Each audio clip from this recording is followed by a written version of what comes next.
Quizá una de las áreas que más nos preocupa tanto a los hombres como a las mujeres es la alopecia, la caída de cabello, y por desgracia la práctica totalidad lo vamos a sufrir a lo largo de toda nuestra vida. Muchos de vosotros me preguntáis qué consejos, herramientas, productos, pastillas podéis incorporar en vuestro día a día para mejorar la calidad del cabello o prevenir la alopecia, y en este vídeo te voy a hablar de todas las alternativas que tienes para intentar mejorar la salud capilar. ¡Empezamos!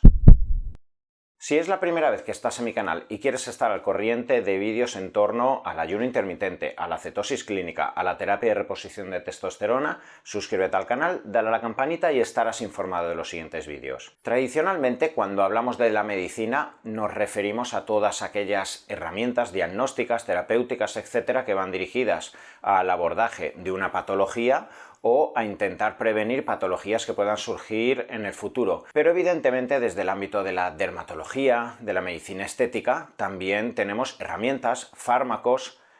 procedimientos quirúrgicos que van dirigidos a mejorar la estética, esa estética que indirectamente va a mejorar la salud de la persona, la salud psicológica, la autoestima, y que en definitiva puede hacer que también la persona acabe cuidándose mejor y tenga un estilo global de vida que favorezca toda su salud integral. En este vídeo te voy a hablar de la temida alopecia, es decir, la caída de cabello, que tiene un origen multifactorial y que tarde o temprano afecta a la práctica totalidad de la población, tanto hombres como mujeres. Como bien te acabo de decir, la alopecia es multifactorial. Tenemos diferentes tipos de alopecia. Por un lado tenemos la alopecia en los hombres, que principalmente viene ocasionado por el exceso de andrógenos, especialmente la dihidrotestosterona, la famosa DHT, que da lugar a la alopecia con patrón masculinizante, es decir, pérdida de cabello en la zona frontal, en la zona de los lados frontales, en la zona occipital.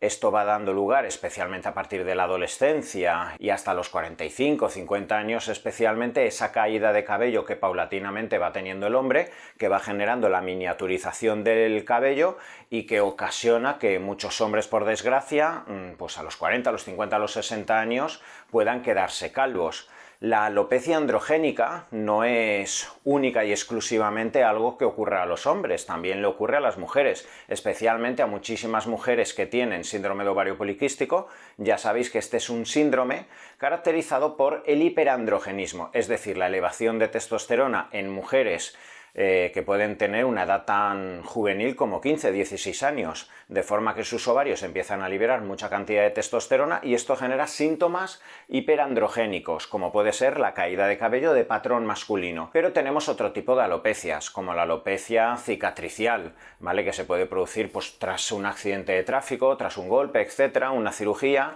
y en esa zona donde se produce la cicatriz y la fibrosis ya no crece el cabello. Podemos tener procesos de caída asociados al efluvio telógeno por el exceso de inflamación, de estrés oxidativo, producción de especies reactivas de oxígeno, y se produce en un corto plazo de tiempo una caída de cabello, se afecta la matriz del folículo piloso, se produce una rápida caída de cabello, pero por suerte esto suele renovarse y suele recuperarse con poco tiempo, ¿vale? Esto es lo que prácticamente a lo largo de la vida nos ha ocurrido también tanto a hombres como mujeres en épocas de alta carga de estrés físico, emocional, déficit nutricional, sobreentrenamiento, no duermo, me han dado una noticia y no paro de darle vueltas a la cabeza y esto me está afectando mucho, y al cabo del mes y medio, se me empieza a caer el pelo. Puede pasar también tras una cirugía, tras una infección que me ha generado pues un pequeño fallo renal, tras un COVID, una influenza, una neumonía, etc. Todo esto puede generar como consecuencia de la alta carga de inflamación y de estrés oxidativo esa pérdida rápida de cabello que suele luego renovarse. Y luego tendríamos también pues, otro tipo de pérdidas de cabello como pueden ser las enfermedades autoinmunes, la alopecia areata, para las cuales hasta hace poco tiempo no teníamos prácticamente capacidad de abordaje a nivel médico, pero últimamente ya están saliendo diversos fármacos, biológicos, etcétera, que generan una altísima esperanza a todas las personas que están sufriendo este tipo de alopecias. Os voy a ir hablando de los diferentes sistemas de abordaje para mejorar la calidad del cabello, Pero ojo, para todos aquellos que estéis viendo este vídeo, yo os voy a hablar por la experiencia que tengo en consulta. Sabéis que trabajo mucho con deportistas, sabéis que trabajo muchísimo con personas jóvenes que suelen llevar su organismo al extremo a nivel deportivo, con un déficit calórico alargado en el tiempo para conseguir una composición corporal muy extrema, con muchas mujeres con síndrome de ovario poliquístico. Muchas de estas personas, por desgracia, pueden tener fases y épocas con alopecia, con caída de cabello, y pues bueno, yo como médico, a la hora de tener que evaluar qué tipo de nutrición, qué tipo de herramientas van dirigidas a mejorar su composición corporal, su rendimiento deportivo, el balance de hormonas, que en muchas ocasiones tengo que trabajar con ellos, y cuando me relatan que están con un dermatólogo, que están haciendo un tratamiento para el cabello, pues bueno, esto me ha dado cierto bagaje a la hora de conocer qué tipo de tratamientos es lo que en los últimos años se está instaurando para hombres y mujeres que están desarrollando esa alopecia, pero no soy dermatólogo. Os voy a hablar de la experiencia y del contacto que sí que tengo con muchos dermatólogos, a los cuales suelo derivar cuando tengo un paciente que me dice que se le está cayendo mucho el pelo, que quiere hacerse un implante, etc. Y es por ello que todos estos tratamientos de los cuales os voy a hablar son simplemente la orientación para que cuando os pongáis en manos de un dermatólogo con amplia experiencia, con una historia clínica que os vaya a hacer, con unos análisis pertinentes, etc., ya finalmente podáis saber qué tipo de tratamiento es el que vais a hacer, evaluando los efectos secundarios, los pros, los contras, etc. La primera línea de acción a nivel capilar sería la más básica, que son los suplementos vitamínicos, suplementos de minerales, principios activos que te pueden prometer que van a mejorar la calidad de tu cabello. Por mi experiencia y por algo que he hablado con muchos dermatólogos, los suplementos de vitaminas, de hierro, de azufre orgánico, de zinc, etc., todo este tipo de suplementos no van a mejorar tu salud capilar, no van a permitir, si tienes una alopecia androgénica, que vaya a salir de nuevo tu cabello y que el pelo miniaturizado vuelva a crecer. Pero ojo, esto no significa que si estás en un déficit de nutrición, si estás teniendo un contexto de vida que te está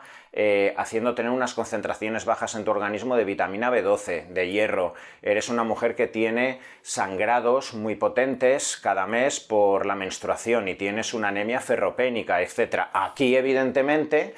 tomar vitamina D, tomar un complejo B, tomar sulfato ferroso, tomar zinc si tienes ese déficit de zinc, tomar azufre orgánico, tomar cualquier tipo de suplemento que el especialista ha podido verificar por tu tipo de nutrición, el tipo de entrenamiento, por un fármaco que tomes que te está generando un déficit nutricional. Aquí, evidentemente, sí que va a hacer mucho juego ese suplemento vitamínico, pero si tú tienes las concentraciones adecuadas en tu organismo de esos minerales, de esas vitaminas, de esos micronutrientes, por el hecho de que tú metas mayor concentración, por el hecho de que tu amiga, tu primo te haya dicho que desde que está tomando ese suplemento su pelo está saliendo con mucho más grosor, no significa que a ti esto te vaya a venir bien si la concentración de esos micronutrientes en tu organismo es adecuado. Es más, fíjate, si tú tomas vitaminas liposolubles como la vitamina A, y tu concentración es adecuada, puede ser que tengas una intoxicación hepática. Pues fíjate qué gracia hemos hecho.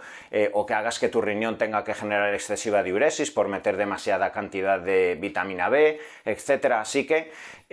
las vitaminas y los minerales lo pondríamos entre comillas, como suplementos que no tienen por qué ayudarte a mejorar la calidad de tu cabello, a menos que tengas un déficit nutricional y un contexto determinado en el cual debemos de retornar a las concentraciones adecuadas. Dentro de todos estos suplementos hablemos de los antioxidantes. Y los antioxidantes pueden tener un contexto determinado. ¿Cuándo? Especialmente en el efluvio telógeno, esa caída difusa de cabello que se puede producir tanto en hombres como mujeres y que especialmente se produce en épocas de alta carga de estrés físico o emocional, donde se generan altas especies reactivas de oxígeno que pueden afectar a la matriz del folículo piloso, y aquí se puede generar rápidamente una caída muy abrupta de pelo en cuestión de semanas, de meses. Y esto es algo que, por ejemplo, se ha podido observar mucho en los últimos 2 años con la pandemia de la COVID-19, donde se observaba cómo a las 3-4 semanas en muchas personas que habían tenido un COVID severo,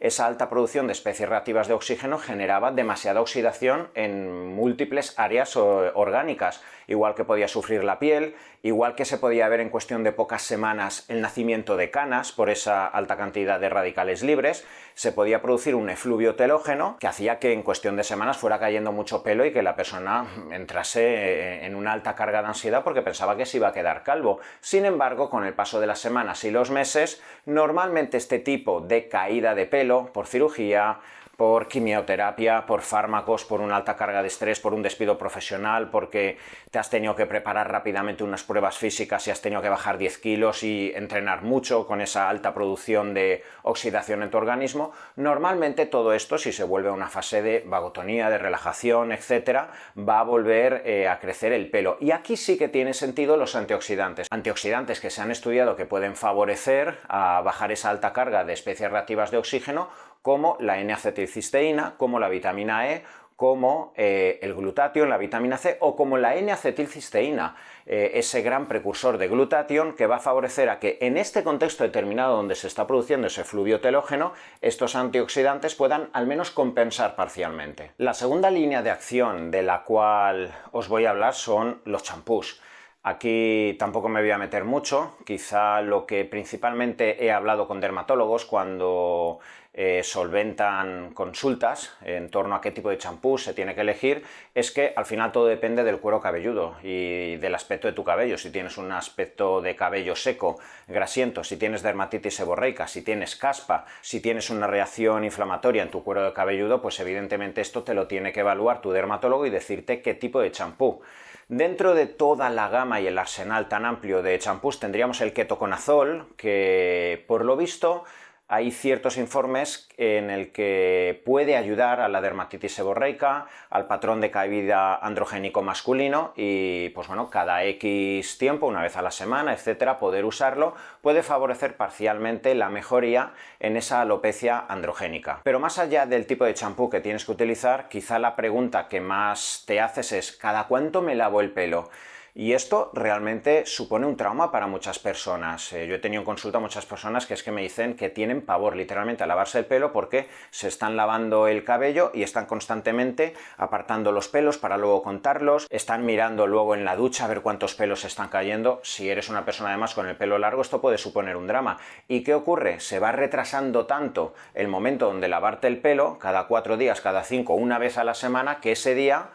la carga de estrés y de ansiedad al ver un matojo de pelo unido puede ser tal que esto genere a su vez más cortisol, más afectación de la proteína estructural por el exceso de adrenalina y cortisol de tu cabello, no dormir y generarte literalmente un trastorno obsesivo compulsivo. Hay gente que sufre muchísimo en el momento del lavado del cabello y por lo que prácticamente siempre me han relatado los dermatólogos es que puedes y hasta debes lavarte el pelo todos los días, sobre todo aquellos de vosotros que tengáis una dermatitis seborreica, que claramente la tienes, te genera picor, etc. Y ahí no es que vaya a haber ningún problema, sino hasta es recomendable que te laves el pelo diariamente, pero vuelvo a repetirte, consúltalo el día que tengas que ver a tu dermatólogo y tras esa inspección de la calidad y la salud de tu cuero cabelludo. Tercera línea de acción, las lociones famosas que normalmente hay que poner en tu cuero cabelludo para favorecer la estimulación del crecimiento del cabello. Aquí creo que todos hemos escuchado hablar del minoxidil. El minoxidil en realidad es un principio activo que es antihipertensivo, pero que se ha observado que favorece el crecimiento del cabello. No en todas las personas, depende de polimorfismos genéticos que hacen que algunas personas sean más sensibles a la acción del minoxidil y otras personas, por desgracia, prácticamente te lo vas a poner y no vas a notar nada. En la farmacia normalmente vamos a tener minoxidil al 2 o al 5%. Yo prácticamente todas las lociones de dermatólogos que veo prescritas van al 5%. Y el mayor problema quizá del minoxidil es que, bueno, usualmente se dice que hay que usarlo cada 12 horas, lo cual evidentemente puede generar cierto empastre, especialmente para las personas que tienen pelo muy largo, y yo a la práctica totalidad de los pacientes les veo que poniéndoselo simplemente por la noche al día siguiente lavándose el cabello es más que suficiente. Igualmente cada vez veo más lociones en un formato que no es hidroalcohólico, no genera la irritación que en muchas ocasiones antiguamente generaba el minoxidil, se puede hacer en un una base no tan irritante, con liposomas, etc. Y esto genera que al menos el tiempo en el cual tengas que estar usando la loción, que por desgracia en muchas ocasiones ya tiene que ser para toda tu vida para no perder la ganancia del cabello, pues no te genere ese picor, esas escamas, esa caspa que puede surgir en ocasiones tras el uso del minoxidil. Ojo, muy importante, aplícalo donde lo tienes que aplicar, en la zona de la entrada, en la zona donde el pelo se está miniaturizando, porque no son pocos los pacientes que he visto que se echaban muchísima cantidad de esta loción, le caía por toda la frente y luego ha ido saliendo como una especie de vello, así que esto es algo que tienes que tener en cuenta. Un inciso respecto al uso de las lociones tópicas, que tienen su función. Ya te digo que el minoxidil, incluso puedes hacerte algunas pruebas con algunos kits para verificar si tu organismo va a tener capacidad de usar el minoxidil de forma eficiente, pero en los últimos años se están haciendo conjuntos de principios activos sinérgicos junto al minoxidil. Así podríamos encontrar el famoso finasteride o el dudasteride, que ya se pueden incluir de forma sinérgica al minoxidil en estas lociones, de forma que al menos localmente vamos a conseguir una inhibición de la 5-alfa reductasa, disminuyendo localmente la cantidad de dihidrotestosterona y en cierto modo consiguiendo ese efecto sinérgico y disminuyendo el efecto local de la DHT a nivel capilar. También he podido observar en muchas ocasiones cómo muchos dermatólogos incluyen estradiol, incluyen progesterona. La progesterona es una hormona que también genera inhibición de la 5-alfa reductasa, con lo que de forma local también puede disminuir la cantidad de DHT. En muchas ocasiones he observado melatonina, porque se ha observado que la melatonina, por su capacidad antioxidante y sabiendo que en la matriz del folículo piloso hay receptores para la melatonina, quizá esto tendría sentido para esas fases de fluvio telógeno y fases de alta carga de estrés, para que la melatonina pueda compensar esa alta producción y exposición a radicales libres. Podemos encontrar otros principios activos en estas lociones, como el latanoprost, que es un agonista de las prostaglandinas y que se ha observado que funciona muy bien, especialmente en las cejas, pero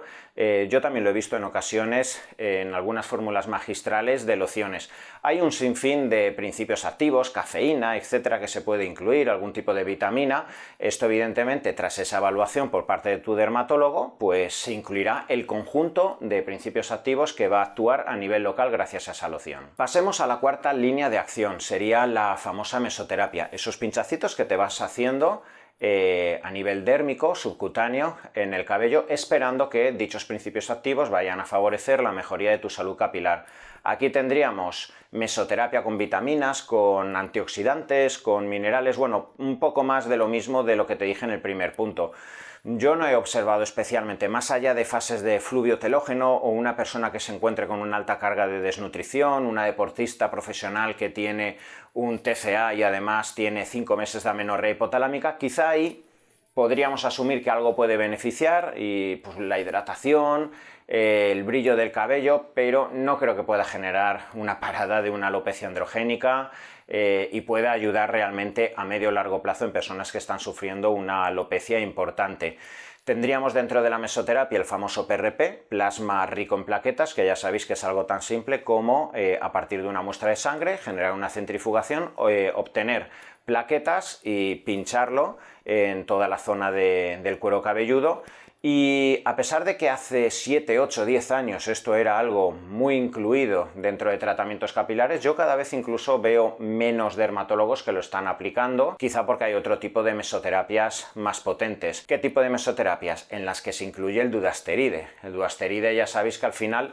es el principio activo, el fármaco más potente para generar un desplome de los niveles de DHT. Si al final este tipo de alopecias androgénicas de patrón masculino derivan del exceso de DHT y el impacto en el folículo piloso, bueno, la teoría es que si logramos depositar de forma subcutánea con la mesoterapia el dudasteride, vamos a bajar la cantidad de DHT a nivel local, en principio logrando que no haya un paso sistémico, logrando de esta forma impedir los efectos colaterales y secundarios que algunos pacientes pueden tener con la medicación oral. Y a pesar de que en los últimos años algunos dermatólogos eran un poco reacios y escépticos al hecho de que la mesoterapia con dudasteride pudiera funcionar, cada vez son más los reportes beneficiosos, incluso pacientes que sin necesidad de pasar con la medicación oral logran pues moderados beneficios gracias al uso de la mesoterapia con dudasteride.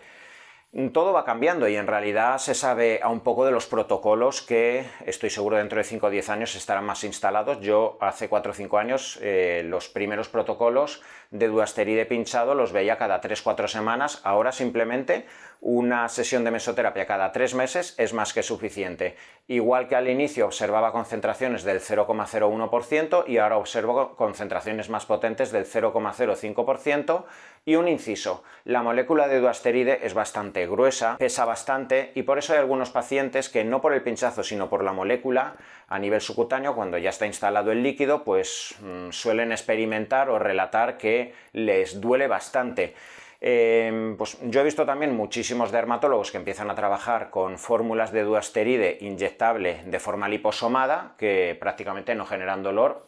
más allá de lo que pueda generar la propia mesoterapia. Quinto y penúltimo abordaje a nivel capilar, el tratamiento oral. Aquí tendríamos de menos a más el saupalmeto, o la Serenoa repens, ya la conocéis muchísimos de vosotros. El saupalmeto es una planta que favorece cierta inhibición de la 5-alfa reductasa, de forma que esto disminuye la cantidad de DHT circulante en plasma sanguíneo. Bueno, existen ciertos reportes, incluso hay urólogos que en esos primeros signos de hiperplasia benigna prostática dan saupalmeto. Yo tengo mis dudas, sinceramente. Hay pacientes que dicen que les va increíble ciertos suplementos de saupalmeto. He hablado con algunos dermatólogos que me han dicho que es que esta es la diferencia con un finasteride o un dudasteride, que es que directamente nunca lo dan. Pero bueno, creo que falta una información, creo que el rigor de los ensayos clínicos que se ha hecho con saupalmeto deja bastante que desear y lo dejaríamos un poco en el aire, la efectividad, aunque si tú eres una persona que lo toma y te va bien, pues sigue usándolo antes de que tengas que usar, o si te da miedo usar otro tipo de fármacos más potentes. Luego tendríamos el minoxidil oral. ¿Recuerdas que antes te he hablado del minoxidil tópico en la forma de loción al 2 o al 5%? Pues también podemos encontrar minoxidil oral. Esto se ha incluido en los últimos 6-8 años en muchos pacientes que tienen alopecia. Se trata simplemente de tomar una pastilla que en muy pocos casos, alguna vez he visto que algún paciente me ha dicho que le ha bajado un poquito la presión arterial. Dudo mucho que con los 2-3 miligramos, que es lo que normalmente se le da, tanto a hombre como a mujer, incluso menos dosis, se pueda generar una hipotensión, pero bueno, háblalo con tu dermatólogo si hay que hacer un cambio de medicación y al final lo que va a generar ese minoxidil, vuelvo a decirte, si tienes esa capacidad en tus polimorfismos genéticos como para poder usarlo, es que el crecimiento de tu cabello sea pues con mayor grosor y que haya cierta recuperación de la miniaturización. Pero ojo, hay un efecto colateral, un efecto secundario, y esto sí que lo he visto y mucho en consulta, gente que con el paso de los meses o los años tomando minoxidil han tenido hipertricosis, es decir, el cabello les ha mejorado, pero también les ha salido más barba o les ha salido más vello corporal a lo largo del cuerpo. Hay gente que le da igual, hay gente que le encanta este proceso, que dice, oye, mira, genial, porque así tengo más barba, incluso hay técnicas para pasarte un roller y favorecer que con el minoxidil luego tengas más barba, etcétera. Hay muchísimos tutoriales en YouTube que te enseñan cómo usar el minoxidil para que de forma colateral te salga más barba o que tengas más vello corporal. Evidentemente, si eres una mujer que intentas evitar este efecto, pues o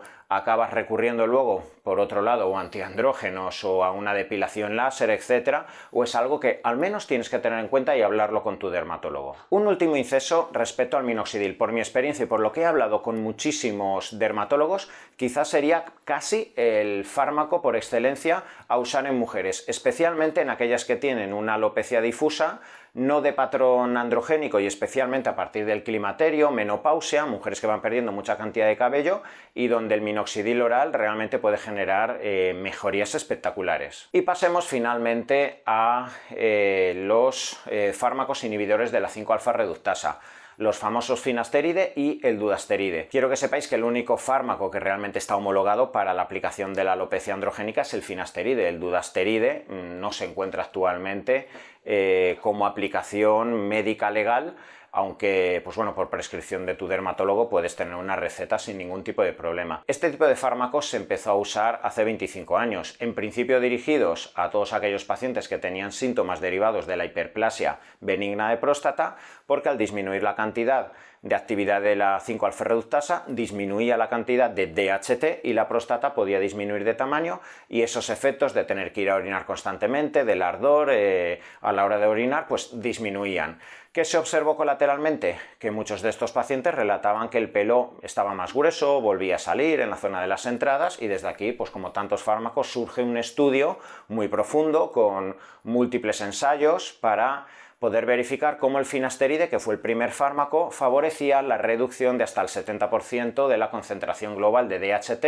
en plasma sanguíneo. Esto se provocaba porque el finasteride bloquea a la 5-alfa-reductasa tipo 2. ¿Qué ha ocurrido? Con el paso de los años se ha observado que el dudasteride, aparte de bloquear la 5-alfa-reductasa tipo 2, también bloquea la 5-alfa-reductasa tipo 1, de forma que puede reducir hasta un 92-95% la concentración de DHT en plasma sanguíneo. Si disminuimos prácticamente al suelo la cantidad de DHT, que es el principal andrógeno que va a favorecer la caída del cabello, evidentemente con el paso de los meses y los años tu pelo va a ir engrosándose, vamos a ir incluso recuperando cabello en la zona occipital, en la zona frontal, y este sin lugar a dudas y de lejos es el fármaco que tradicionalmente, si tienes una caída muy potente a efectos androgénicos, es el que tienes que usar. Yo, por mi experiencia, cuando tengo pacientes que han estado usando finasteride y dudasteride, pues sinceramente mejora mucho el cabello.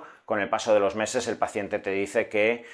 de tener una desesperación cada vez que se lavaba el pelo, cada vez que se peinaba, que veía pelos por todos lados, literalmente al principio deja de caer, y a partir del tercer-cuarto mes es que incluso puede empezar a regenerarse y cubrirse muchas de las zonas que estaban despobladas, y esto evidentemente, si van pasando los meses, los años, pues va a ir generando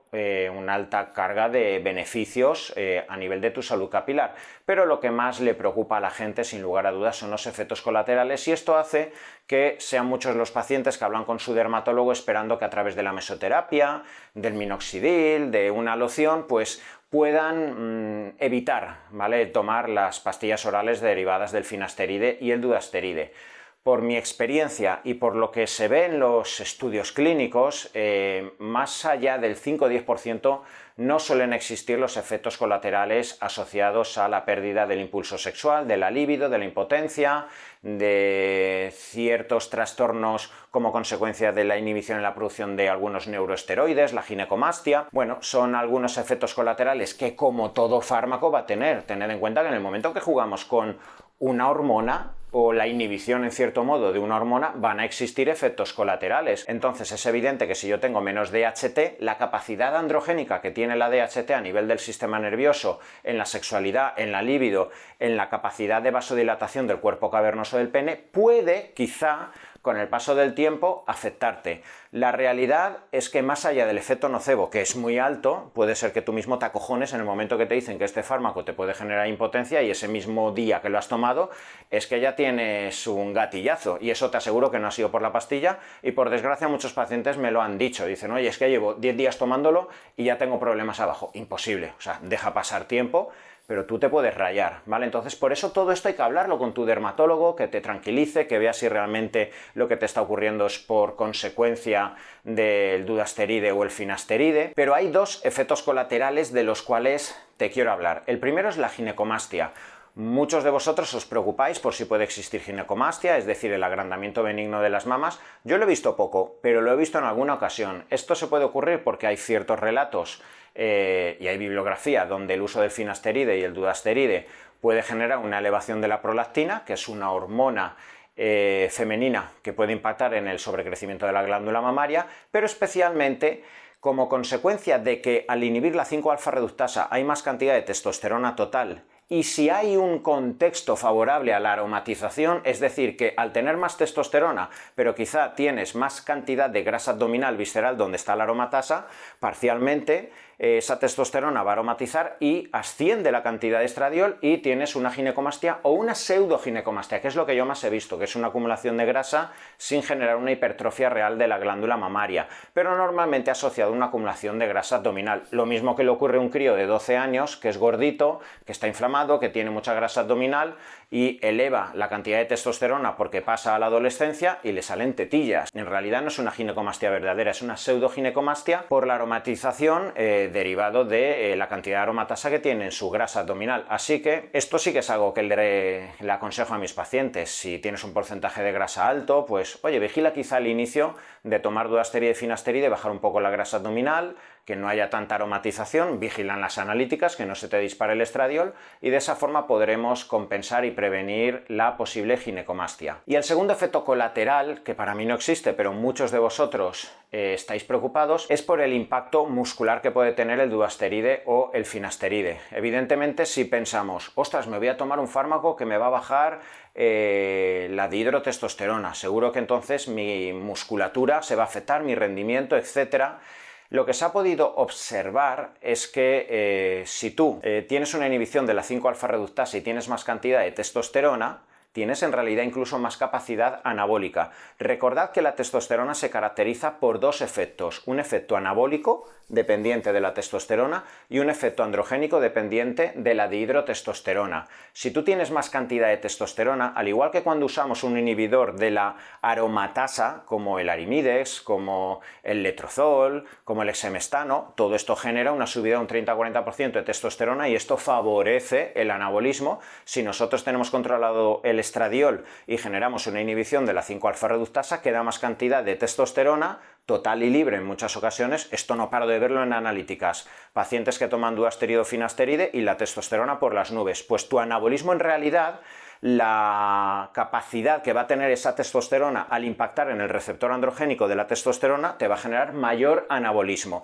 ¿Qué va a ocurrir quizá con el paso de los meses o de los años? Que mucha cantidad de testosterona y poca cantidad de DHT puede hacerte perder un poco la apariencia de dureza, de tensión muscular. Esto es algo muy bien conocido por el fisiculturismo. De hecho, las semanas previas a un evento de fisiculturismo, normalmente un culturista retira la testosterona para quitar el componente anabólico que da un aspecto bruto retenido de la musculatura y usa derivados de DHT, de dihidrotestosterona pura, ¿vale? Para conseguir un aspecto muy magro, muy duro, sin retención de líquido subcutáneo, con separaciones musculares, un aspecto 3D. Eso es lo que quizá a largo plazo puede generarte este tipo de fármacos, pero respecto al anabolismo, el rendimiento muscular, la hipertrofia, olvídate. No he visto, al menos por mi experiencia y por lo que he hablado también con preparadores físicos, con culturistas que lo usan, no he visto merma en la capacidad de hipertrofia muscular. Evidentemente, vuelvo a repetirte, ¿van a haber efectos secundarios si quizá te toca a ti? Sí, como si tomas un antibiótico, como si tomas paracetamol o si tomas cualquier tipo de fármaco. Es por ello, de nuevo,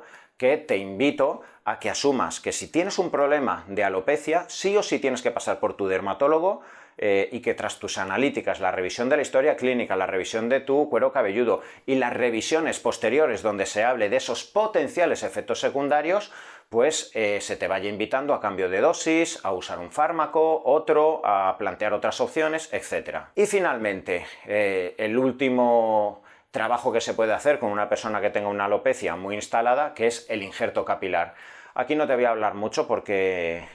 aquí sí que no tengo ni idea, ¿vale?, de cómo se hace y lo que hay que hacer para los diversos tipos de injerto capilar. Ha evolucionado mucho en los últimos años, pero sí que te explico que más allá de caer en la tentación, si en los últimos meses o en el último año has perdido cabello, caer en esa tentación de inmediatamente ir a una clínica que te pongan un injerto, yo veo como muchos de mis pacientes que están en ese momento con mucha ansiedad, les derivo a lo mejor a un dermatólogo y él les comenta que hay que esperar. Primero porque quizá hay que mejorar la zona donante, ¿vale? En caso de que te tengas que hacer un injerto capilar, debes tomar 4, 5 o 6 meses un duasteride para mejorar toda la zona capilar, que esté más saludable, que haya más pelos en el folículo y que de esa forma el injerto, en caso de que haya que hacerlo, sea mucho más óptimo. Y en segundo lugar, porque no sabéis la de personas, vuelvo a repetir, que asustadas han ido a un dermatólogo para hacerse un injerto, les ha dicho, espérate un poquito, al menos dame la oportunidad que con medicación, con la loción, etcétera, dejemos pasar 3, 6, 9 meses y veamos luego qué hacemos. Si hace falta, si acaso te hago un pequeño retoque. Pues he visto muchos pacientes con la medicación y con la loción y pues la mesoterapia también que han podido evitar ese injerto. Y ya finalmente, si no te queda otra opción, pues bueno, busca un buen dermatólogo, contrasta opiniones y verifica también igualmente si incluso por los años de después Para tu pelo nativo, el que está probablemente detrás del injerto, tienes que seguir tomando algún tipo de medicación o medidas preventivas. Hablar de medicina implica hablar de todas las herramientas médico-quirúrgicas que van destinadas también a mejorar la apariencia, la composición corporal, la calidad de la piel o del cabello. En este vídeo te he hablado de todo el arsenal de terapias que tenemos dentro de la medicina para mejorar la salud capilar y para evitar la alopecia. Si te ha gustado este vídeo y quieres estar al corriente de nuevos vídeos en torno al ayuno intermitente, a la cetosis clínica, a la psiconeuroinmunología, suscríbete al canal, dale a la campanita y estarás informado de los siguientes vídeos.